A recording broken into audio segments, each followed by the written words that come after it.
Each year, Microsoft Research hosts hundreds of influential speakers from around the world, including leading scientists, renowned experts in technology, book authors, and leading academics, and makes videos of these lectures freely available.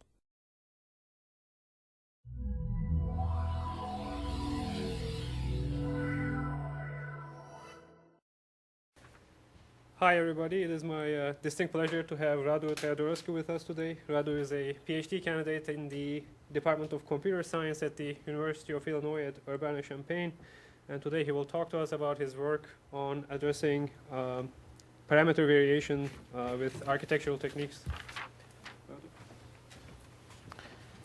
Thank you very much, Engin. Good morning, everyone, and thank you for coming to my talk. Today I'm going to talk about the work that I did as a graduate student at University of Illinois on helping Moore's law through architectural techniques to address parameter variation. As we all know, technology scaling continues to follow Moore's law, delivering more transistors with every new generation of microprocessors. This has translated into increased computing power at lower costs, and has been a driver for the computing industry for many decades now. However, as transistors reach deep nanometer sizes, this continued scaling faces major challenges.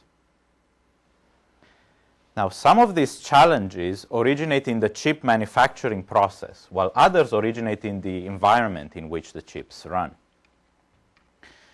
On the manufacturing side, I'll mention just a couple.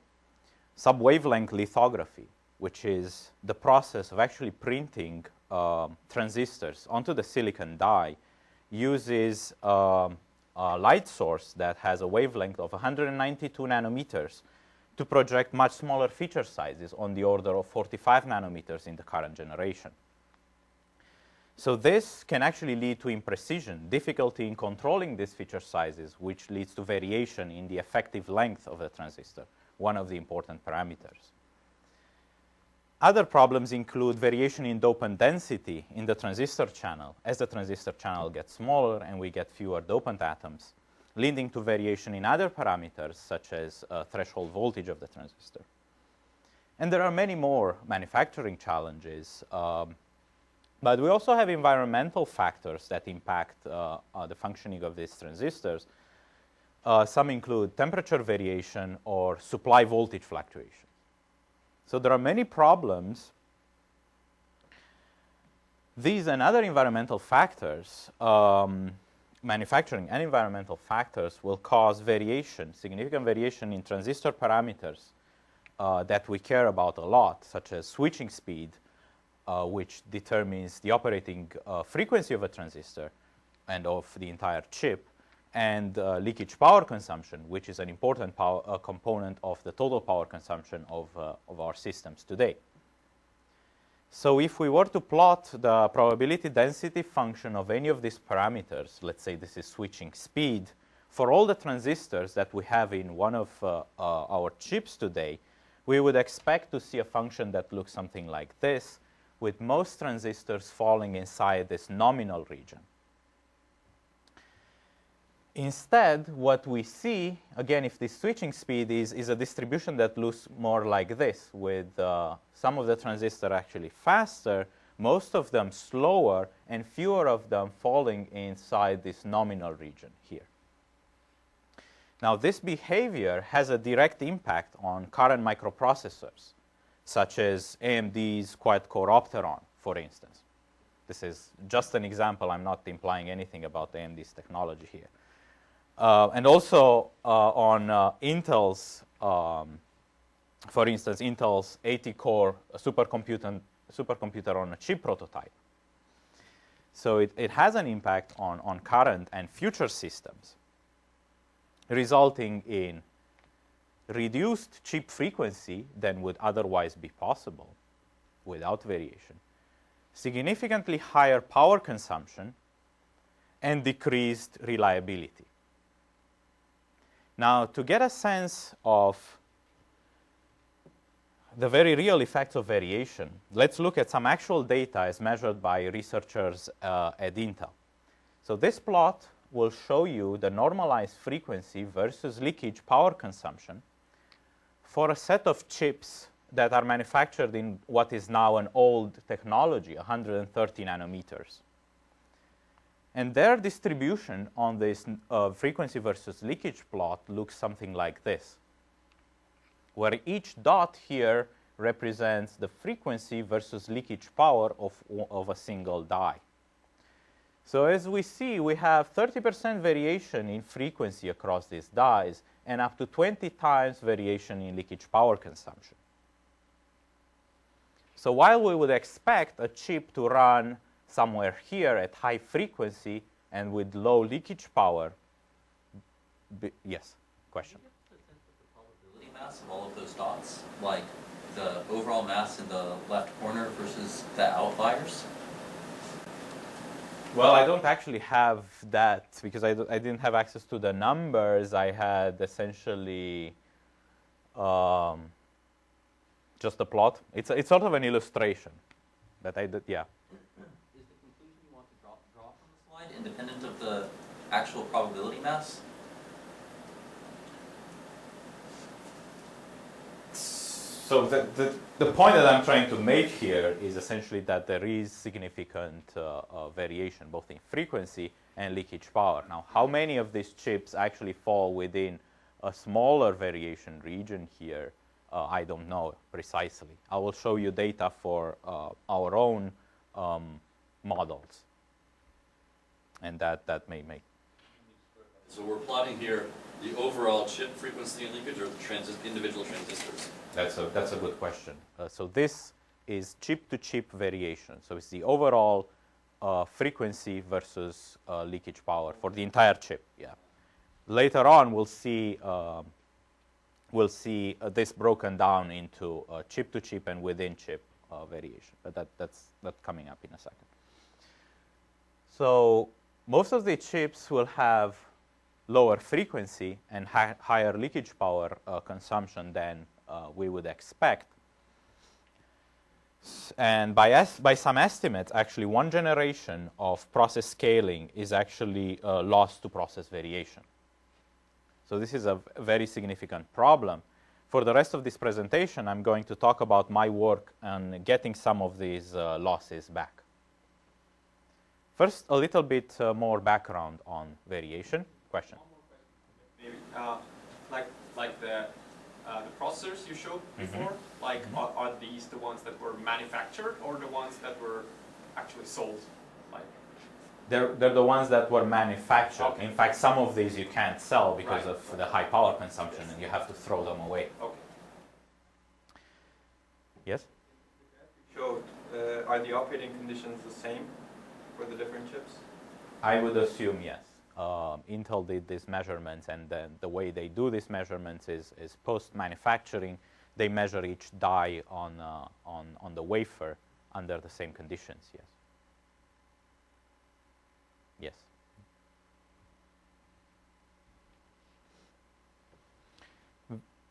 So variation occurs at different levels. If we examine a wafer of microprocessors, such as this one containing Core 2 duos, we will notice that some of these chips are fast, which are shown here in red, while others are slow, shown here in yellow. So variation will make individual chips different from one another, and this is generally referred to as die-to-die variation. Further, if we look inside a single die, such as this 4-core chip, we will notice that there is significant variation inside the die. And this is referred to as within-die variation.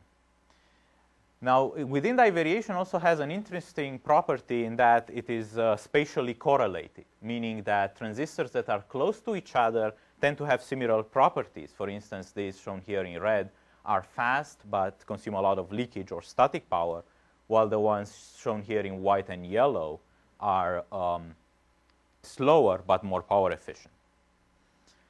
So my work is focused mainly on addressing the problems caused by within-die variation. And that's what I'm going to talk about next. So here's an overview of the solution that I proposed and I'm going to talk about today.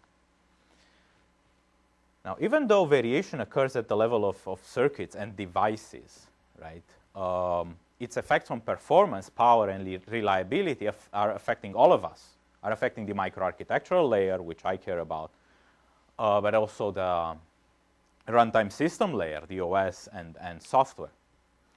So that is the reason why I developed microarchitectural solutions that span different levels of the computing stack. So I will discuss today two such techniques. The first one is aimed at a variation reduction. We're trying to reduce the effects of variation inside a die.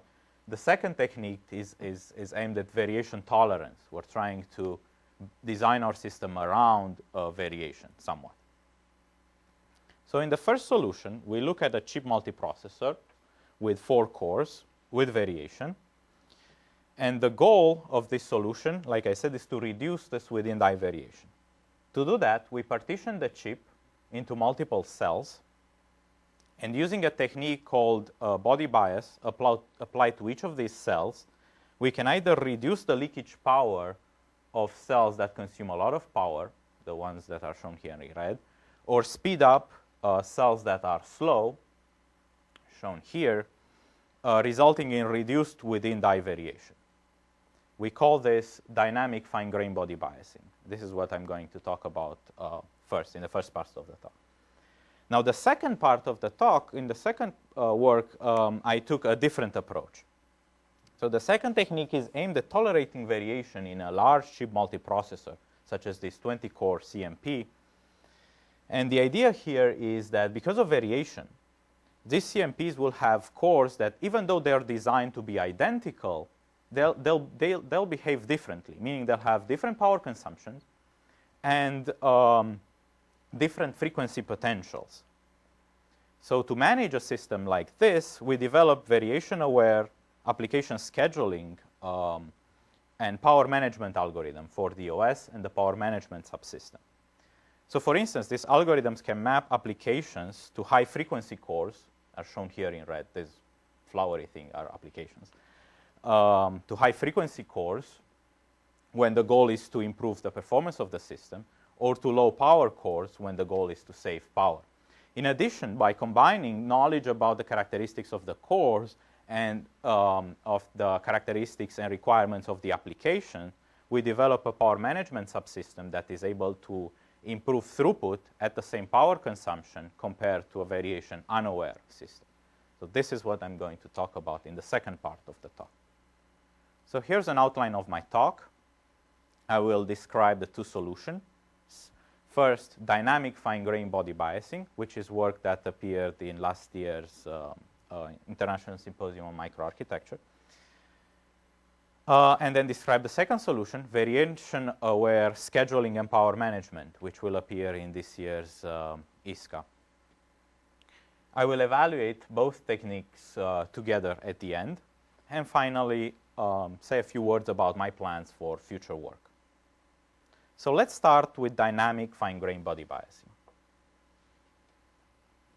Now, body biasing is a well-known technique and has been used for a long time for controlling threshold voltage. In body bias, a voltage is applied between the source or drain and the substrate of a group of transistors. Depending on the polarity of this voltage that gets applied, we can have two types of effects. One is forward body bias, which essentially increases the switching speed of these transistors at the cost of increased leakage power consumption.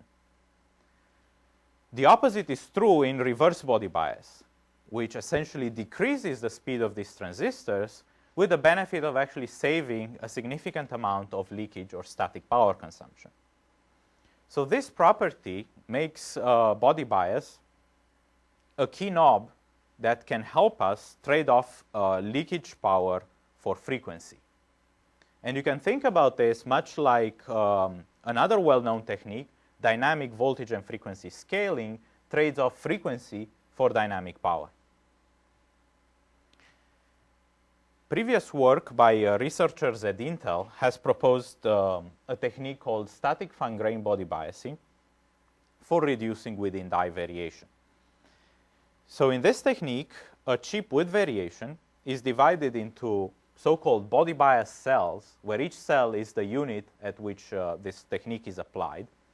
And each of these cells receives its own body bias voltage as follows. Reverse body bias is applied to cells that consume a lot of static power, and forward body bias is applied to cells that are slow to speed them up. And the overall effect is a reduction in within-die variation in both frequency and power consumption. And this, in turn, results in improved overall processor frequency, because remember, the frequency of a chip is determined by its slowest critical path. So by improving all of them, we can improve the probability that that slowest critical path will be faster, and also overall reduction in power consumption. So that's one benefit, right? We reduce within-die variation. But we also gain an additional control over the chip's frequency and power consumption. And this control allows the manufacturer to essentially improve the chip's frequency and at the cost of increased power beyond what was possible without body bias. So let's see how this is done. We'll take an example here. So this is a distribution of chips on a frequency versus leakage power plot. And here I'm isolating just the effects of within-die variation. So within-die variation causes these dies to distribute something like this.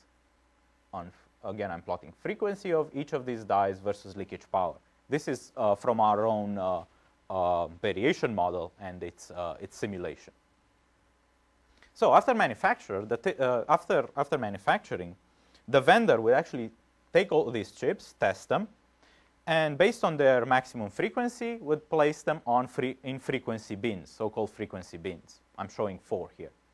So the chips that fall, for instance, into bin 4 will be sold at 2 gigahertz. Bin 3 would be 2.2, 2.4, 2.6, and so on.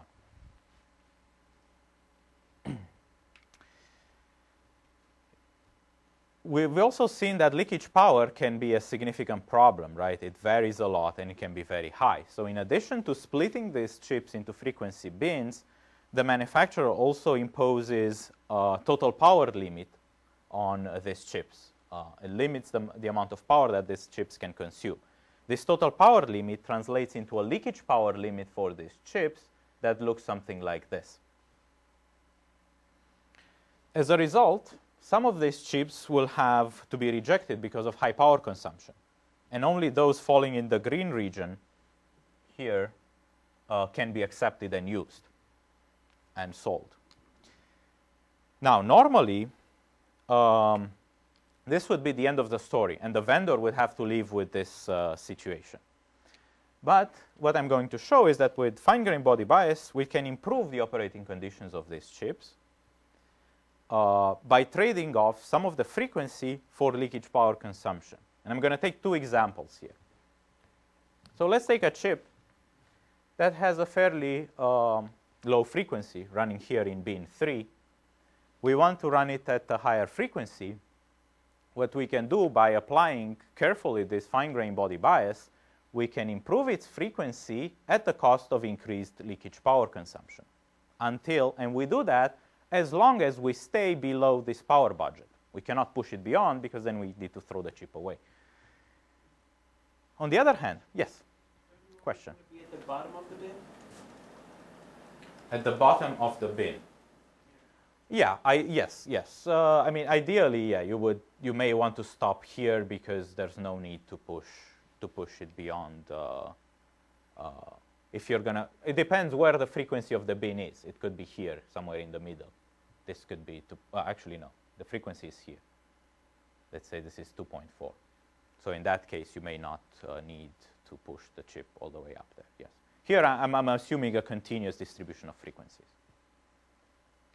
On the other hand, if you have a chip that's consuming a lot of leakage power, and normally would have to be thrown away, you can decrease the leakage power consumption of this chip by applying mostly reverse body bias at the cost of some loss of frequency and bring this chip within this green acceptable region here.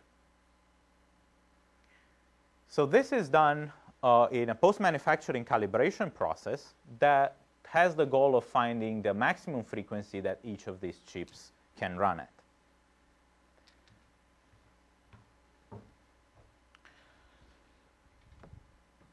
The problem is that, okay, so after we find this maximum frequency for each of these chips, the body bias values, so the body bias settings for each of the cells that made this frequency possible, made this Fmax reachable, are fixed for the lifetime of the chip. Because we have to guarantee that these chips will run at the maximum frequency at Fmax under any conditions,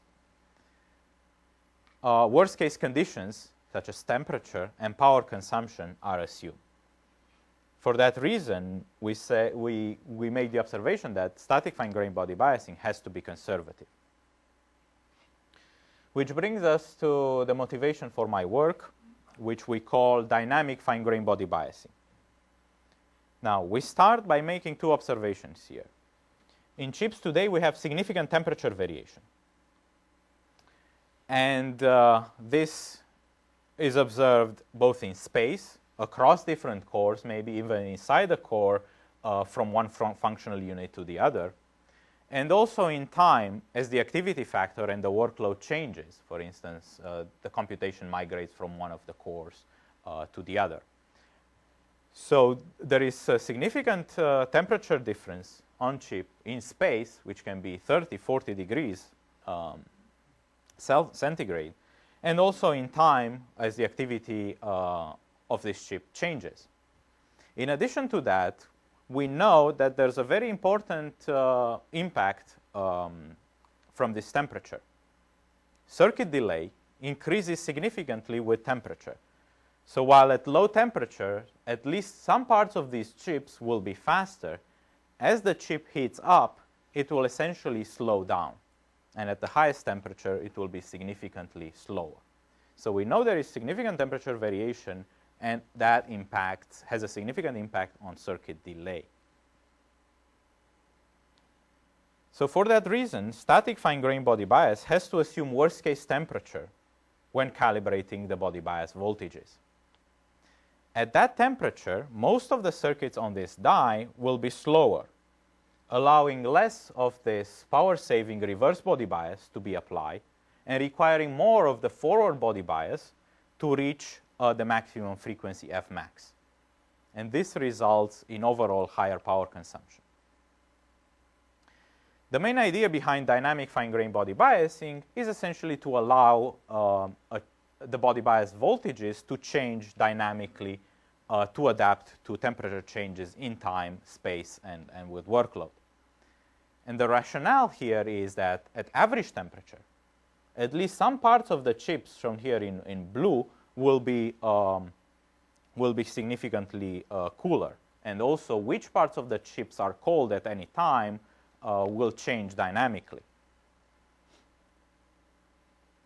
And so as a result, at least some of these chips will be fast, allowing more reverse body bias to be applied and requiring less of the forward body bias, which consumes a lot of power, to reach the exact same frequency Fmax with significantly lower power consumption. So if we were to define the optimal body bias to be applied as the body bias that requires the minimum amount of power to reach a certain target frequency, we could say that the goal of dynamic fine-grained body biasing is essentially to keep the body bias optimal at any time as temperature changes. Now, the big question, of course, is how do we find what this optimal body bias is? To do that, we use a circuit. We actually dynamically measure the delay of each body bias cell. So we use a circuit for measuring delay that's placed in each of these body bias cells. And the idea is that we want to make sure that at any time, each cell, for each cell, we spend the minimum amount of power to reach a certain delay. So this delay sampling circuit consists of a critical path replica, which essentially is a circuit that is determined by the timing analysis tool to be representative for the worst case delay in that cell. We pair that critical path replica with a phase detector, which essentially will indicate whether our critical path and therefore the entire cell is either speeding up or slowing down as a result of temperature changes when compared to the reference clock. So what we care about is to make sure that each of these cells is fast enough to meet our timing requirements to reach the target frequency of the chip, but is not too fast that it's actually wasting power. We're not applying too much forward body bias and wasting power. So that's what we're trying to do with this circuitry here. So the body bias voltages for each of these cells are adjusted dynamically as the temperature changes until the optimal body bias voltage is reached. Yes? Does it require you to know what the critical path is at design time? So that you can This requires you to have a good idea what the critical path is at design time, yes. And your timing analysis tool will give you a good sense of that. But there's a caveat here. Because of variation, your critical path may not actually be representative. So let me, this is important. Let me answer that in more detail here. So actually the circuitry that we use for each cell is quite a bit more complicated. So we actually use several of these critical path samples that are distributed across the cell. We use 5 of them. And we also add a margin of error, a small margin of delay, which means the actual path, the sample was going to be slower than the actual critical path by a little bit. So that's one possibility to do this. We use several of these samples in each body bias cell.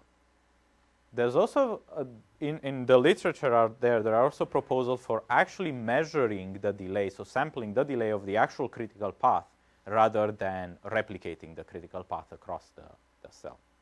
So you can also do that.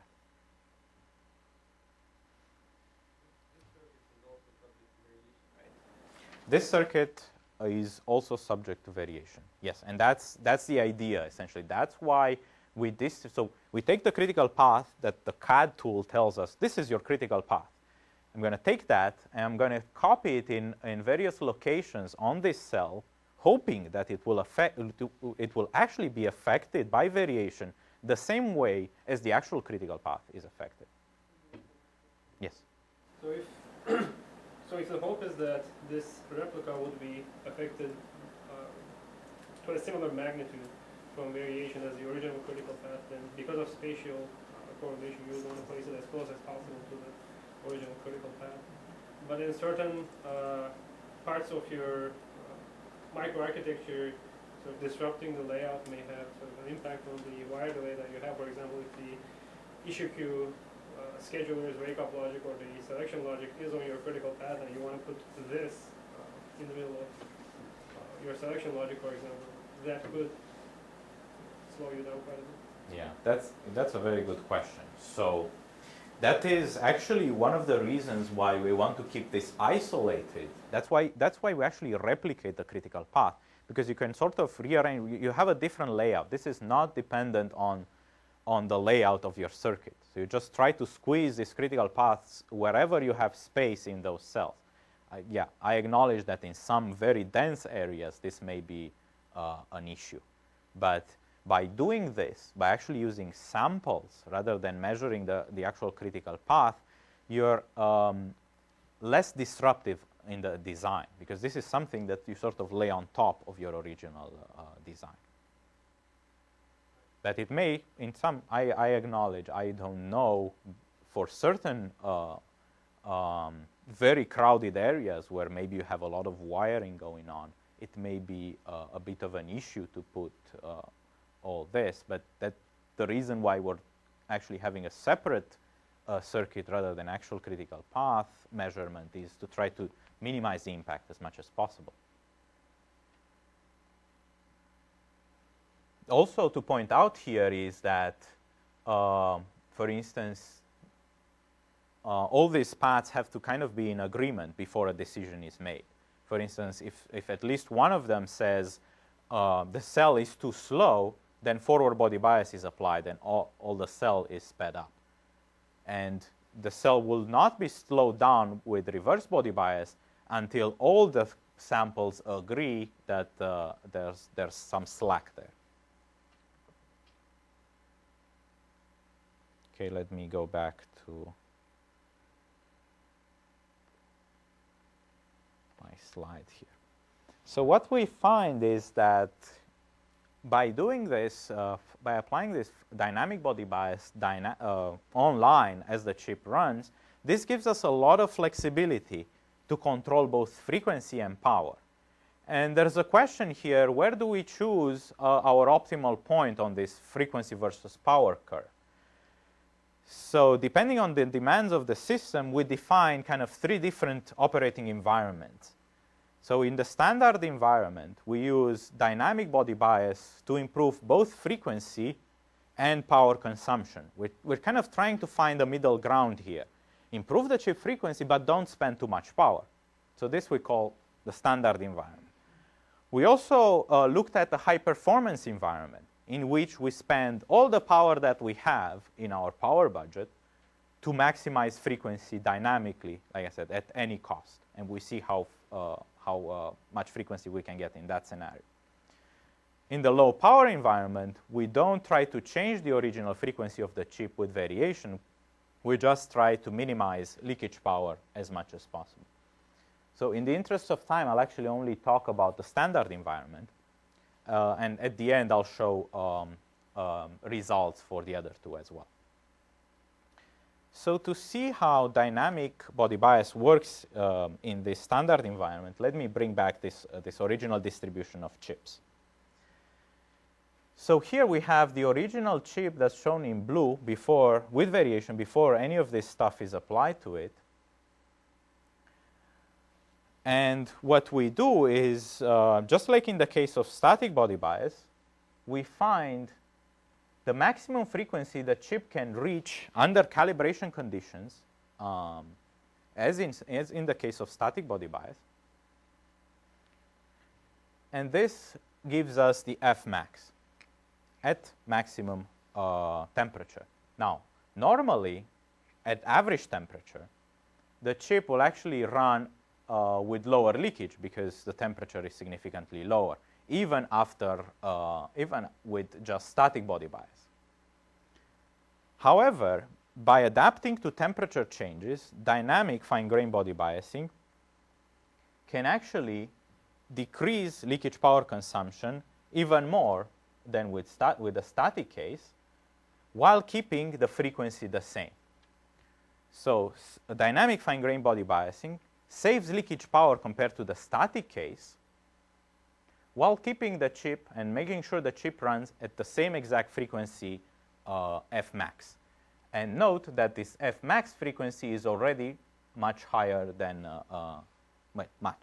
it's higher than the original frequency. So like I said, in the standard environment, we're trying to create a balance between how much we improve frequency and how much we save power. So this is all I have about body bias in this talk. I will present, like I said, the results at the end. For now, let me just give you a quick summary of what dynamic body bias achieves. So we find dynamic fine-grained body biasing to be quite effective at reducing within-die variation. So if we look at the original distribution of chips here on leakage, again, leakage power versus frequency before body bias is applied, we find that static body biasing reduces the distribution somewhat, but dynamic body biasing is significantly more effective, and you can notice here a much narrower distribution. And this results in 40% lower leakage power in the static environment at the same frequency as compared to static body bias in the standard environment, and up to 10% improvement in frequency in the high-performance environment, again compared to the static body bias case. So if there are no more questions here, I would like to move on to the second part of the talk. Yes, please. How does this mechanism interact with DVFS? Excellent question. Excellent question. So it turns out that this mechanism not only interacts with DVFS, it's actually essential to make DVFS possible. And the reason is this: at lower voltages, if you don't adapt the body bias values that you apply for each of the cells, your chip will actually not work at the same frequency. So if you just do static body bias for the chip at 1 volt, the maximum voltage, and then you try to change the supply voltage, your chip will actually fail. So what you have to do is essentially adapt the body bias dynamically as you change supply voltage. And what we show here is that the savings in leakage power continue to be significant, so continue to scale as supply voltage goes down. So sorry about this. This is a fairly crowded plot. So I'm showing here dynamic fine-grained body biasing at different granularities, from 1 cell to 144 body bias cells. And this is the results that I'm going to show just for the nominal supply voltage of 1 volt. So we see a decrease in leakage power, but we see here that even for lower supply voltages, this difference remains significant. But the main point so this is one good result, I think, but the other thing is you need dynamic body bias in order to be able to scale the supply voltage.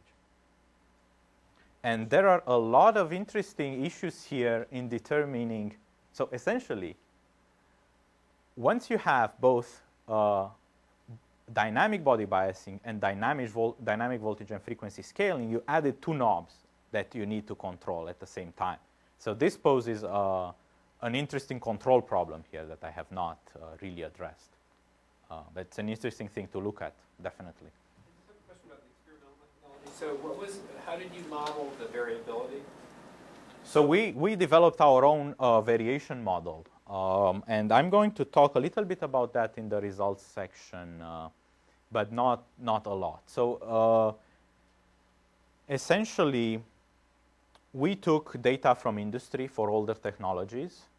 We scaled that to using projections for variation in the 45, 32 nanometer technologies. And we also kind of abstracted away the existing models, which are at transistor levels, to microarchitectural units, because we needed a model. There's no model for variation at microarchitectural level.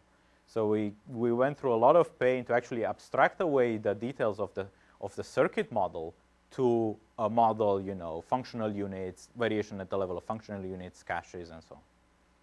So I can talk a lot more about that offline, but in the interest of time, let me move. I don't understand why you really need fine-grained body biasing to enable DVFS. You don't need fine-grained body biasing necessarily. You need dynamic body biasing. Fine-grained body biasing, so as you saw in the plot,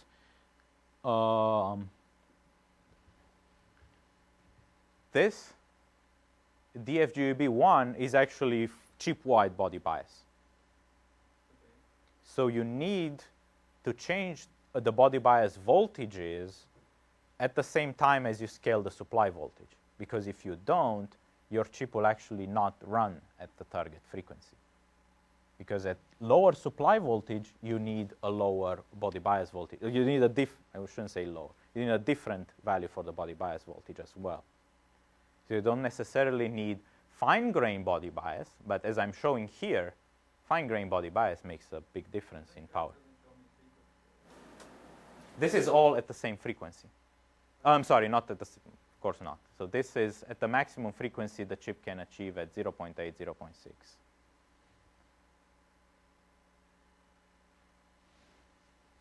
So I'm not sure that answers your question. Sure. So this is, I mean, we are scaling the frequency here.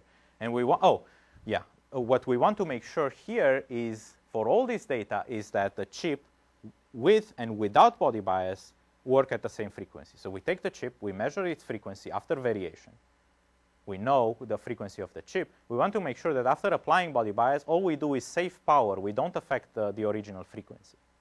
If you just do that, you determine the body bias at the supply voltage 1, and then you scale the supply voltage while leaving the body bias at the same level, your chip will fail, will not actually run at that original frequency. But you reduce frequency as well, right? You reduce frequency as well. Will not even run at that. So will not run at the reduced frequency of the original chip. So it will actually be worse than the original chip with reduced frequency. I can talk about this a lot more offline. Let me move on now to the second part of the talk. So we have seen a technique that reduces within die variation. I will now talk about a solution for tolerating variation rather than trying to reduce it. So let's say there's nothing we can do about variation. We take the chip with variation. Let's see how we can design our system around this variation. So the motivation for this work stems from the observation that large chip multiprocessors will have significant core-to-core variation. So we measure core-to-core, we model a 20-core CMP, 32-nanometer technology, such as this one here, with variation. And we want to measure core-to-core variation in both frequency and power consumption. So as an illustration of what we find, let's take the fastest core on the die, which is C2, and the slowest core on the die, which is C20, and compare them. Now, if we look at frequency, what we find is that C2 is actually 30% faster than C20. It also consumes about twice the amount of leakage power of C20, which is quite significant, and translates into roughly 40% higher total power consumption. So this, I think, is quite significant because we have design identical cores that were meant to be identical, that have dramatically different properties.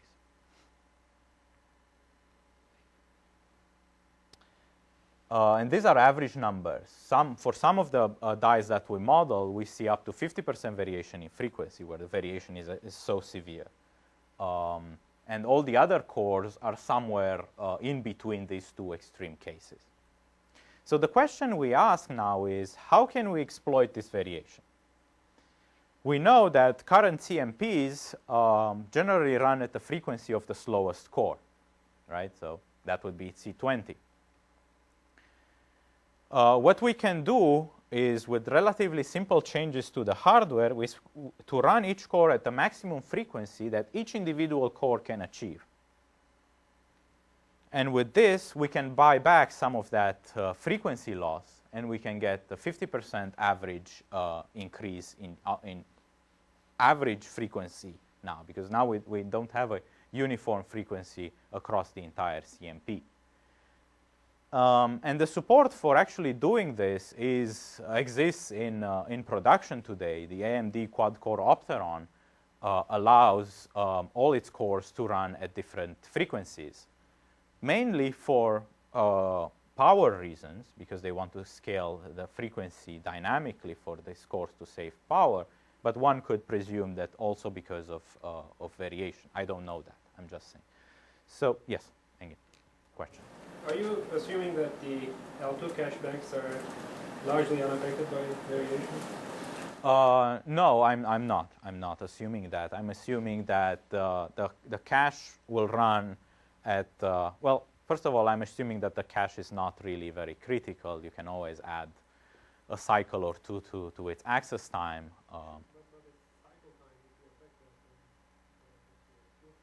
It will, yeah. But so the L2 cache will, of course, be affected by variation, but we don't consider banking the cache and running the cache at different frequencies. Definitely not. So the cache stays. The L2 cache will remain same frequency. It's only the L1 and so the core and the L1 that gets that runs at the higher frequency.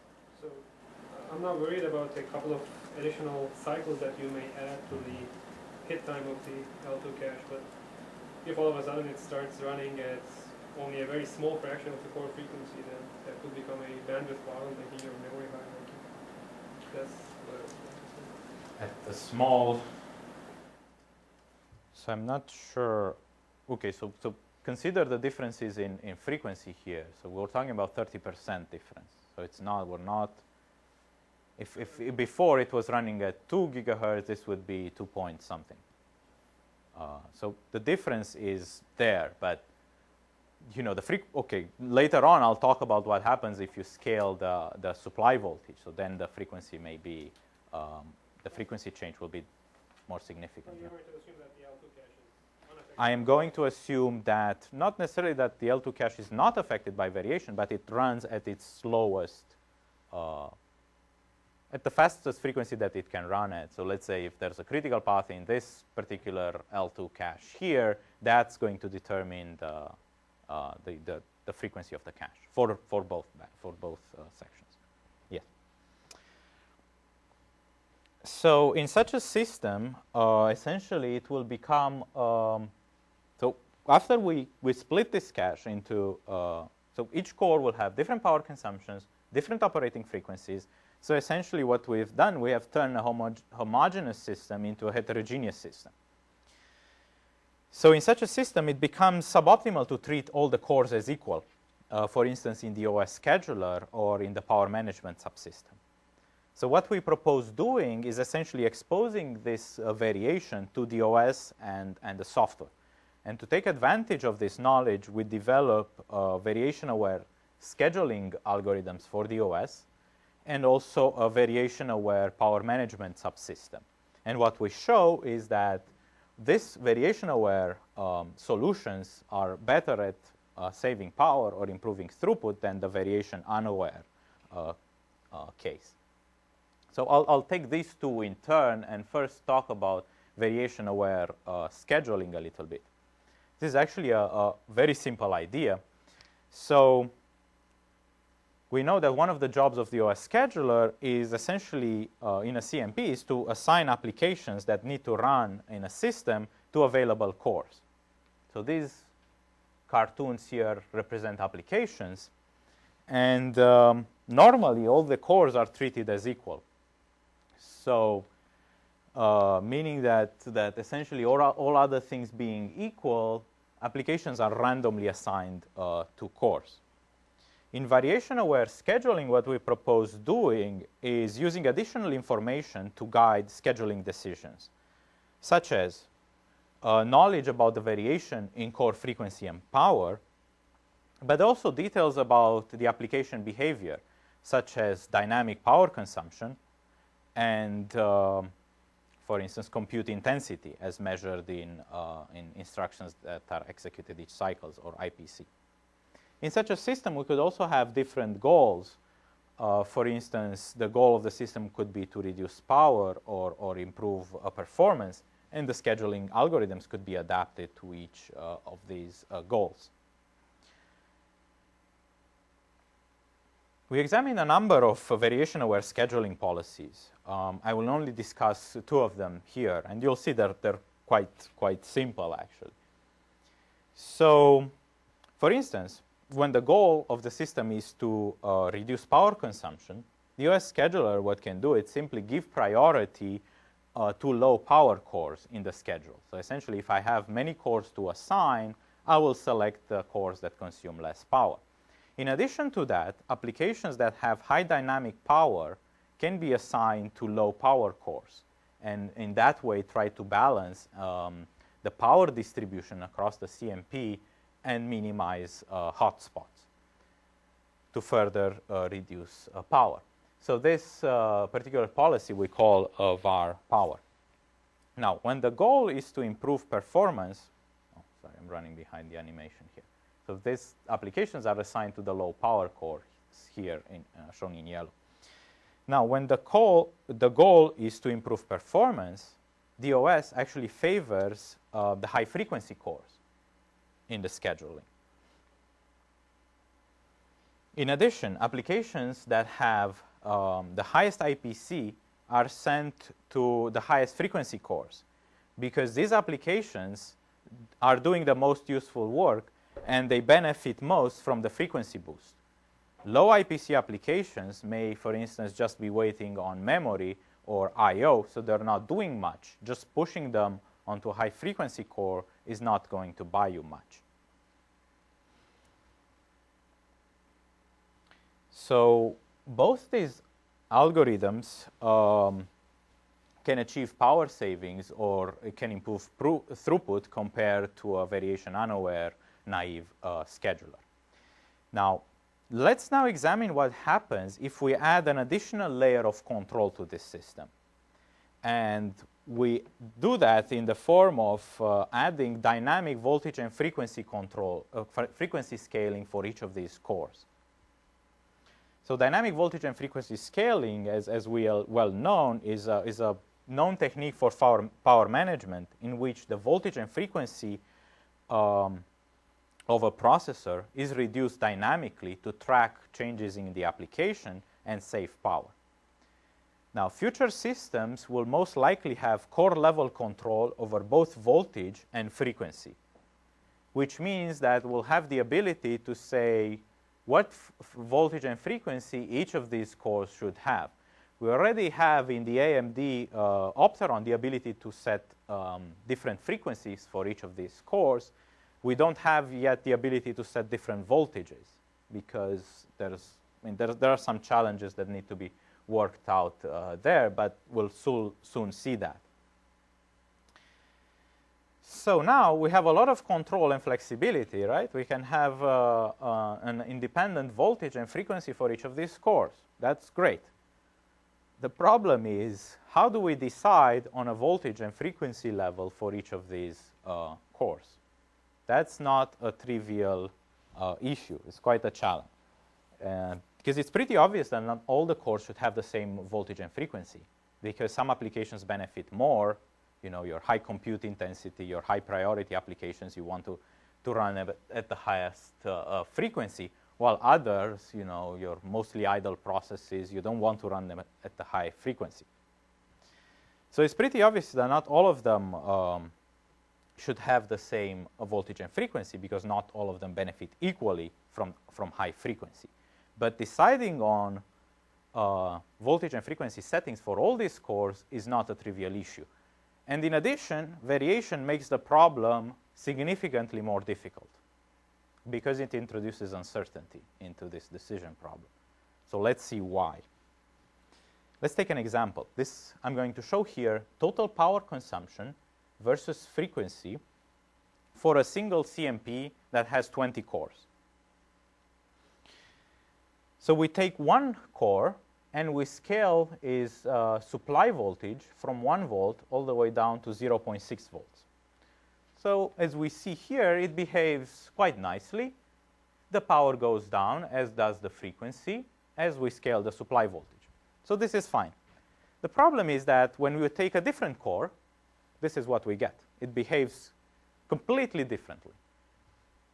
So as we see, the blue core here and the red core have the same power consumption and the same frequency at two different supply voltages, 0.7 and 0.85. Moreover, the red core is more power efficient above 0.7 volts and less power efficient below 0.7 volts.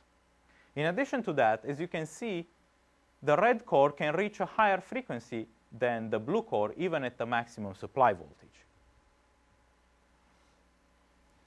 And the problem is all the other cores behave differently as well, which means that all of a sudden we don't know anything about how our CMP is going to behave. You can say, oh, I'm going to set core 3 to 0.7 volts, and it's not clear what I'm going to get, what frequency and what power consumption. So managing this system and finding an optimal voltage and frequency for each of these cores becomes significantly more difficult. So here's how we attacked this problem. So to solve this, what we try to do is treat it like an optimization problem, which we defined as follows. So given a mapping of threads to cores, for instance, given by one of our variation of our scheduling policies, like var performance. So we already have a mapping between applications to cores. What we want to find is the best voltage and frequency for each of these cores with a certain goal. The goal that we choose is to maximize overall system throughput as measured in the number of instructions that are executed in this system each second. And with a set of constraints. The main constraints that we set on this system is to keep the total power consumption for the entire chip below a certain budget. And for us, it makes sense to keep this budget flexible, meaning that we can set it in software. And if this is running on a laptop, you can have the power budget at 50 watts. If you have it running in a desktop, it could be 75 watts or 100 watts. Or you can even change dynamically, depending on whether your laptop is plugged into the wall or unplugged. So given this power budget that you give to your system, you want to get the best performance out of it. The question is what we put into this box. How do we find this best or as close to the best voltage and frequency for each core that we can? So to solve this, we look at a range of solutions to filling this box. The first, which has been done in the past, is essentially exhaustive search, which means you have to look at all the possible combinations of voltages and frequencies for each of these cores and decide which one is the best. And this has been done in previous work for a 4-core CMP that had maybe 3 different voltage levels. But our problem is much bigger. We have 20 cores, and each core can have 10 different voltage levels. So the search space for exhaustive search is so large that it's simply infeasible. So we discard that immediately. The next thing we look at is simulated annealing, which is a probabilistic algorithm for solving optimization problems. Question? Yes, Engin? Yes? So as you change the system's voltage and frequency, how do you estimate the performance that you will get from each application running on a certain core? That's a good question. So we use profiling to measure the IPC of the application as it is running. Yes? They're all sharing a cache, so isn't there going to be a very hard system to model? A very hard system to what? To model? To model. Yeah, that is. One up, you slow down a little bit, one a little bit, and the cache behavior is totally different. That is a concern, and we have seen some of that. But yeah, that's something that there's not much we can do about it. There's something we can, there's not much we can do about that.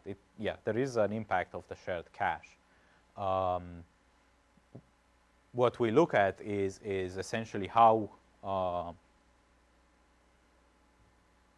Yeah, we have to make the assumption that essentially these applications are more or less independent when we do when we run our decision algorithms. Of course, they are not totally independent because of the cache interference. I didn't quite understand how you tie the voltage and frequency changes to end performance results to profiling. Yeah, I'm gonna, let me go through a couple of slides. If that's not clear by then, stop me. So we look at simulated annealing for solving this optimization problem. And we get the best results with simulated annealing. However, what we find is that it's computationally very expensive. We want to run this algorithm online as programs run to allow the system to adapt to changes in workloads, power consumption targets, or even optimization goals. So the solution that we come up with is we develop our own algorithm, which we call LeanOpt. This is based on linear programming. And it has the advantage of being orders of magnitude faster than simulated annealing, but requires us to make some approximation. We compare to simulated annealing, which is close to, we show it's close to optimal. So let's see, let me tell you a little bit about how we define the problem as an optimization problem and as a linear optimization problem. If that doesn't solve your questions, then by all means, stop me. So we know that linear programming can solve optimization problems of the following form. We want to maximize an objective function f of n independent variables x1 to xn. Subject to constraints of the following form. A function g of the same independent variables x1 to xn has to be less than a constant c. Now, we can have several of these constraints and one objective function. What we can also have in linear programming is constraints on the value of each of these variables x. Now, the big problem here is that by definition, these functions f and g have to be linear. So that's a big constraint in our system. We cast the problem that we're trying to solve as a linear optimization as follows. So the variables that we're trying to find, the x's, for us, our voltage levels for all the cores. That's what we're trying to find. What is the voltage for each of the core? The objective function, which we're trying to maximize, is the overall system throughput. So by definition, throughput, as measured in MIPS, or instructions per second, can be computed as the frequency of a core times the IPC of an application running on that core. So that's the throughput for one core. We add all the cores, we get total system throughput. So frequency is mostly linear function in supply voltage. And the assumption that we make here is that the IPC does not change as we change the supply voltage and frequency. This is an approximation. Of course, because of memory accesses, your IPC will change somewhat. However, the changes are small compared to the differences in IPC between applications and between phases of the same application. So while there is a change in IPC, we find that that's not the first, that's not the biggest impact here. The biggest impact is the IPC difference between applications and also within an application. So as a result, because frequency is mostly linear in voltage and IPC is mostly constant in voltage, now, another caveat here, we don't need to assume IPC constant. We can, if we're able to measure the IPC of the application at two different voltages, extrapolate a linear function. So that's just one simplification that we make here. You don't necessarily need to make that. You can, because the IPC is fairly linear in voltage, again. So we assume it's constant. But you could potentially assume a linear dependence. Now, because all of these are linear functions, we can compute a function f that is a linear function on the supply voltage and is also a function of other constants that are characteristic to each core and also to each application, of course, like the IPC. The constraint is, for us, the main constraint is to keep power under a certain target. So we have to somehow cast power as a function of supply voltage to write this constraint here. So power is clearly dependent on supply voltage. The problem here is that the dependence is nonlinear. So what we have to do is essentially linearize the dependence of power on supply voltage, which is the biggest approximation that we have to make. But what we find is that the results are pretty good compared to simulated annealing, which does not need to make that approximation. I'm sure that in the results. So this is how we cast the problem that we're trying to solve as a linear optimization problem. If you have any questions here, please ask now. Yes? How do you get the IPC numbers in the end? The IPC numbers are gathered through profiling. But I mean, So you're running the application. Yeah, so this is an online algorithm. This runs all the time. It's not something static. So you profile the application as it's running, and you say, okay, I've seen this IPC for this application for this long. I'm going to predict that the IPC is going to be the same. So based on my prediction that this IPC is going to be this, I'm going to make a decision. So it's based on profile. So you're also assuming that these applications do not interfere in the memory controller or in the DRAM subsystem? Yes. Yes. That is that's one assumption that we make, because we can't model that. Potentially, if we could model that somehow, we could add that into the optimization problem here. But I'm not exactly sure how to model interference in the cache. Yeah. Yes. I'm curious about the last line. Like, how can you linearize the power as a function of voltage? Well, you can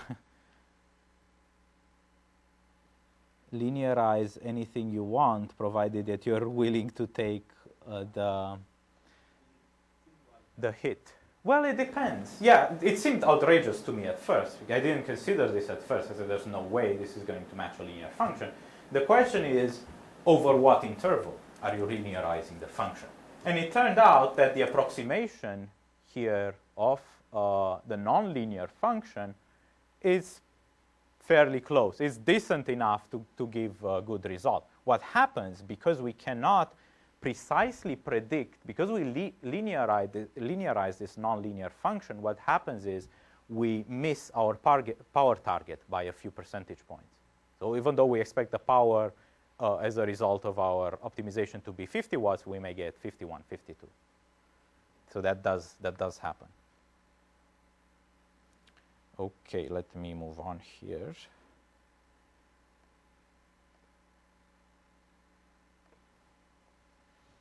Okay, so the linear optimization algorithm works together with the OS scheduler. So the OS scheduler will essentially map applications to cores according to one of the variation-aware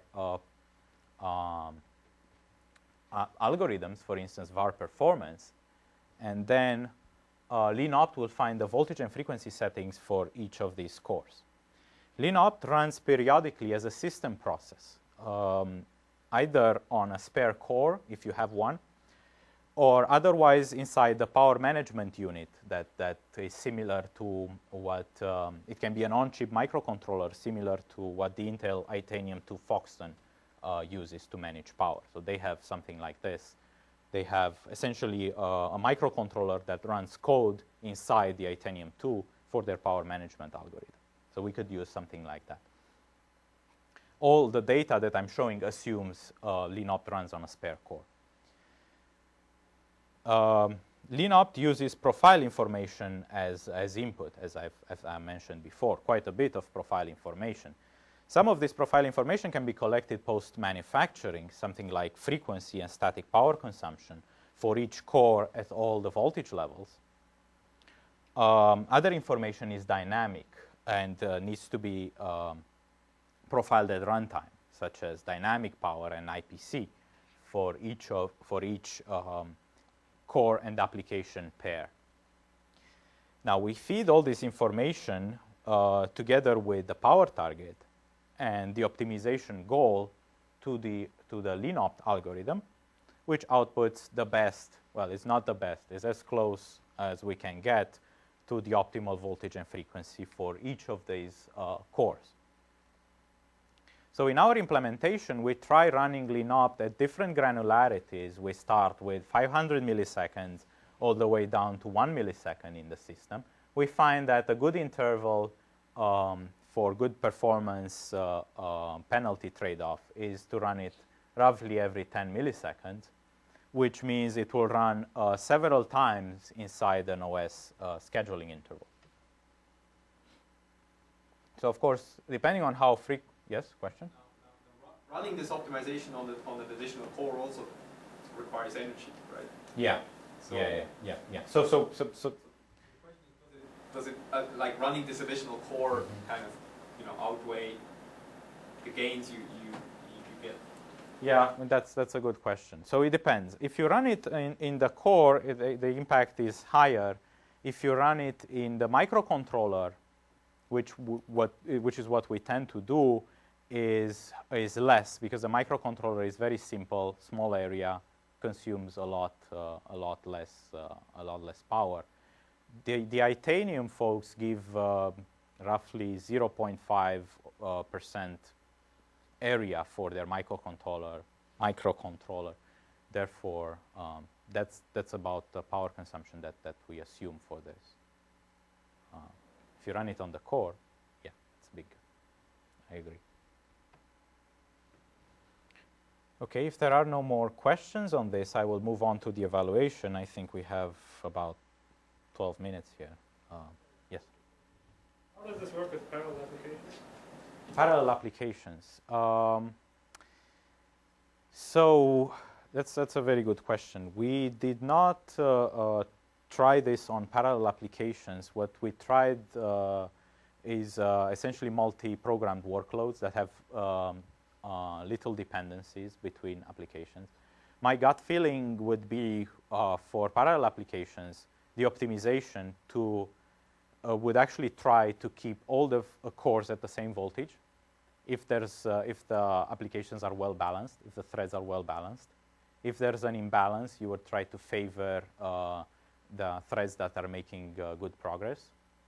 If the threads are well balanced, then you would try to keep them at the same frequency, because if you have barriers and synchronization, there's no point in running one of the threads very fast if it has to wait on a barrier, for instance. So, but that's something that we haven't looked at yet. So, let me move on to the evaluation. A few words about our evaluation infrastructure. We used our own process variation model, which we call Varius. This was developed in our group with several of my colleagues and was published in IEEE Transaction on Semiconductor Manufacturing. So this is a variation model that can be used at microarchitectural level to model a variation. And we can actually do Monte Carlo simulations for 200 dies with variation, which we then use to analyze our solutions. We use a cycle-accurate microarchitectural simulator, CESC, which was developed in our group, and a range of other tools to model leakage power, which we start. So we start with these models at the level of transistors. So we model leakage and the effects of variation in SPICE models, so very detailed transistor-level simulations. But we have to abstract that away to, at the cache level, we assume, okay, all the transistors in the cache are going to behave roughly the same. All the transistors in the ALU are going to be mostly the same. So we have to have some abstraction. We have tools for estimating temperature as well. For the first piece of work, dynamic fine-grained body biasing, we model a 4-core CMP 45 nanometer technology at 4 gigahertz. we evaluate fine-grained body biasing at different granularities ranging from 1 to 144 cells. So this cell here is essentially the unit at which body bias is applied. We want to see, okay, how many of these cells do we need before the overhead gets too high? So we look at the range of 1, 16, 64, and 144 cells. So let's look at dynamic body bias in the standard case. This plot shows, again, frequency versus leakage power. The blue dot represents the average frequency over leakage for the 200 dies that we model before body bias is applied. All the other results, as you see, are normalized to this value. So let's look first at how static body bias can improve the chip's frequency. So as we can see, this is for SFGBB 144, which means it uses 144 body bias cells. The frequency is improved by about 6%. As the number of cells goes down, the improvement is less until for one cell, essentially static body bias can do nothing here. On the other hand, the chip with dynamic body bias will run at the exact same frequency as the static case. However, the reduction in leakage is quite significant. So this will run with significantly less leakage power, which ranges between almost 30% to 40% reduction in leakage power for the 144 body bias cells case. So of course, the more body bias cells we have, the higher the frequency and lower the leakage, because we have more control over variation on these chips. For the other environments, let me just briefly mention the results. In the high-performance environment, D-FGBB high performance achieves between 7 and 10% frequency increase compared to the static case, and up to 16% compared to the no body bias case. But this comes at the high cost in power. The more interesting case for us, where the results were actually much better than we expected, were the dynamic fine-grained body biasing low power, D-FGBB low power, where we got between 10 and 50% reduction in leakage power compared to the static case, which we thought was quite good, actually. So for the second piece of work that I talked about, variation-aware scheduling and power management, we model a 20-core CMP, 32-nanometer technology at 4 gigahertz. We use a multi-programmed workload consisting between 1 and 20 applications that are selected randomly from a pool of SpecInt and SpecMP benchmarks, and we construct these multi-programmed workloads for this CMP. We evaluate the following power management schemes. They all have the same goal, to maximize throughput and work with the constraint to keep the power budget power below a certain budget. Here I'm going to show the results for 75 watts. In the paper, we have the full range of budgets. We call the first scheme Foxton Plus because it's an enhanced version of what the Intel Itanium 2 does to manage power. Essentially, in these schemes, we map applications randomly to cores. We map applications randomly to cores. And then we decrease the voltage for each of the cores in small increments, round robin, until we reach the power target. Yes? Question? The illustration shows applications, but you're using SpecFP and SpecInt. So are there any of the spec tests that actually have to wait on network or on user input, or spend any time waiting on anything other than memory? Not that I know of. No. Okay. They're mostly, yeah. At most, they will wait on. When they developed spec, they went to great lengths to remove I/O and all that. So what we take advantage of is yes, waiting on memory, not so much on I/O. But there is, a huge difference between the behavior of the applications in terms of relations to memory. So some applications are very memory bound. I'm sorry? There are other spec benchmarks like spec limit to applications. Yeah. Since Stuart's already interrupted you, I'll ask questions. Why, so I would, based on what you said before now, I would have anticipated that what your goal would have been to minimize power, and your constraint would have been for a fixed throughput. What's the That's the way. That's one way to do it. The problem is, what is your throughput goal? For most general purpose applications, for most general purpose systems, you don't have a strict timing requirement, right? If it's your MP3 decoder, yes, fine, you have a frame per rate. But what is the throughput requirement for PowerPoint, right? It's very hard for most applications. It's very hard to define that in terms of.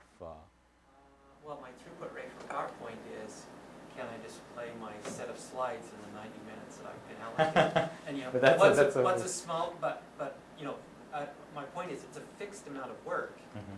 Question is, what is the smallest power that you Yeah, I took a different approach because I could not see a way to define a timing requirement for an application. And that's what, so the way people have attacked this problem, for instance, in the embedded market, where you have, you know, your whatever radio chip that's decoding something, and then your MP3 player and whatnot, there you have very strict requirements. So the way they do it there is essentially say, okay, give me the minimum power for a certain timing. I took the different approach because I think it makes sense for, you know, a general purpose system to say, give me the best performance, I give you this budget, give me the best performance. So our proposed scheme is var performance plus linear optimization, which essentially means that we use the var performance scheduling algorithm to map applications to cores, to map the high IPC applications to high frequency cores, and then we use linop to find the voltage for each of these cores. We compare it to var performance plus simulated annealing, which is our upper bound, and we want to see how close we get to that in our results. So these are our results. This plot will show you throughput for the three schemes measured in millions of instructions per second. And we look at the three three power management schemes for different experiments. We look at a lightly loaded system with 4 threads running on a 20-core CMP, all the way up to 20 threads, fully utilized system running on this 20-core CMP. So these are the results. What we find is that our proposed scheme, everything is normalized to the Foxton bar here. What we find is that our proposed scheme achieves a throughput improvement between 12 and 17%. And what we find is also that it comes within roughly 2% of the simulated annealing solution, which doesn't use almost any of the approximations that we made in the linop algorithm. So to sum up, we want to answer the following question, right? How much of the performance and power that was lost to variation have we recovered with each of these schemes, right? Why are we bothering to do all this? So in the case of dynamic fine-grained body biasing, we first look at frequency. And here, the first bar shows the frequency of all the chips that we model without variation. So we use the exact same model, but for nominal values. We essentially extract all the variation away. And what we find is because of within die variation, we lose roughly 15% of frequency.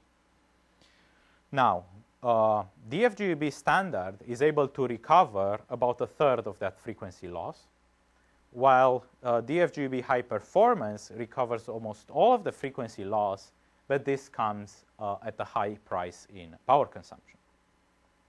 On the leakage side, because of variation, because of within die variation, we see a 25% increase in leakage power. However, for leakage reduction, as we have seen, dynamic body bias is even more effective, not only recovering the leakage loss to variation, but actually improving over the no variation case because we're able to adapt to temperature. In fact, D-FGBB low power is roughly 35% lower than the no variation case, which we thought was quite good. Now, for the second technique, we look at the effects of variation on overall system throughput at the same power. The power constraint here is 75 watts, 20 threads running on the 20-core CMP. What we find is because of variation, we lose about 15% of the system throughput. Again, 20 threads, 20 cores. And because, and with our best scheme, var performance plus linop, we're able to recover most of these losses back. So we can conclude that both techniques recover most of the losses that were induced by process variation, in some cases with a high price in power, like in D-FGBB high performance. But in other cases, like in the case of leakage, we actually do better than the no variation case. So this is all I have. Let me, if I have time, talk a little bit about my future work, or okay, it's a couple of slides.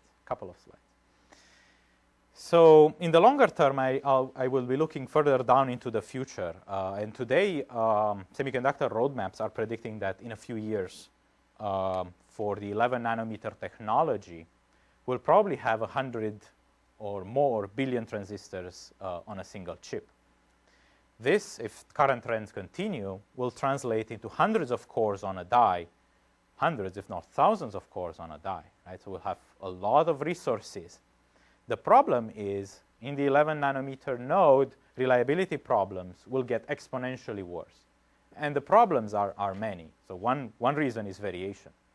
The other reason is accelerated aging that we're already seeing in these systems, increased susceptibility to soft errors, and plenty of other problems. So in this environment, some cores will fail immediately, right after manufacturing. You cannot just throw this system away because 2 out of your 2,000 cores have failed. So you have to design around that. Other cores will fail over time because of aging, maybe 2 weeks or 2 months after you deployed your system in production. Other cores still will fail intermittently as the environment in which these systems change. So we have to learn how to successfully manage such an unreliable system. So what I'm looking to build is an integrated approach to system reliability that spans multiple levels of the computing stack, starting with devices centered around microarchitecture, which is my level of expertise, but going up to OS and software as well. So I believe that essentially through increased collaboration across these layers and working with researchers that have expertise in different domains, we can achieve far more effective solutions than would otherwise be possible. So as an example of how such a system would work, let's take the case of timing errors, which are, for instance, variation-induced timing errors. These are errors caused by the inability of a signal to propagate within a single clock cycle, causing the wrong value to be latched. Timing errors are more likely to occur at high temperature or unstable supply voltages. So what we could have at the circuit level is environment sensors, devices that can detect when either the temperature is too high, the voltage is unstable, and so on. At that point, this layer can inform the microarchitectural layer, which can enable detection and correction techniques, such as ECC or hardware redundancy, that would normally be disabled to save power. Now, let's say the error rate grows too high to be managed at the microarchitectural layer. We could bring in an OS intervention, and the OS could essentially migrate computation away from the failing core, either permanently because the core is no longer usable, or temporarily until the conditions that cause the spike in error rates disappear. At the software and compiler levels, we could have, for instance, different versions of the same code that run depending on the intrinsic reliability of the core. For instance, we could have a version of the code that's optimized for performance, and this runs on reliable cores, or optimized for reliability with significant software redundancy built in, or checking that could run on the less reliable core. So bottom line here is that I believe integrated solutions, such as this one, will become key to tackling daunting reliability challenges that we're likely to face in future systems.